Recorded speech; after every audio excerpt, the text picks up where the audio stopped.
Lying is a sign you might be a psychopath, and I completely, finally agree. If you lie on a regular basis to people that are close in your life, regardless of how much they trust you, I mean, how does that not say that you're kind of dead inside or feel like other people's emotions and suffering doesn't matter? When you lie, you hurt people, right? So why would you consistently lie unless you enjoyed hurting others? Like, I have issues with manipulation myself. I have issues with verbal abuse. And verbal abuse is attached to emotional abuse. I could be a much better person, and that's something that I'm working on. When I cuddled with the person who was the third in that relationship, Lainey got really upset because they made it pretty clear that I wasn't supposed to cuddle with them.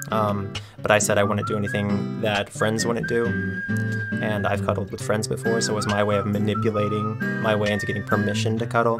Finally, a legitimate concern. If your significant other is trying to cut you off from everyone you care about, and I'm talking everyone, family, friends, then yeah, they might be a manipulative jerk, possibly even a psychopath. And the reason for that is they're trying to make it so you have nothing in your life, and they can completely control you, make you helpless, and treat you as horribly as they want, with zero repercussions. That sounds pretty psychotic to me. You wanted me to not see my family for an entire year except for on the holidays, and you tried to manipulate your way around it by saying drug users. I didn't tell your family to be criminals. You used illegal drugs, so I set terms that would make it so you could not use illegal drugs. Is there a problem here? Like, if somebody is committing a crime and you like that person a lot, you love that person, you're going to do what you can to keep that person away from committing further crimes. And how do you do that unless you get them away from other criminals? That the only way we would take her back is if she would avoid illegal drug users for a year, with the exception of holidays. Now, Billy and Ayala will rephrase that and say, oh, I tried to keep her from seeing her family. And that's because a good portion of Billy's family members are illegal drug users. As Billy admits here, for just this year, you would only see illegal drug users on the holidays. He asked me why I keep wording it like that, and I say because this is not about family, it is about legal drug users. Saying your family distracts from the point. He says, but my family smokes. Well, you know what? That's not my problem.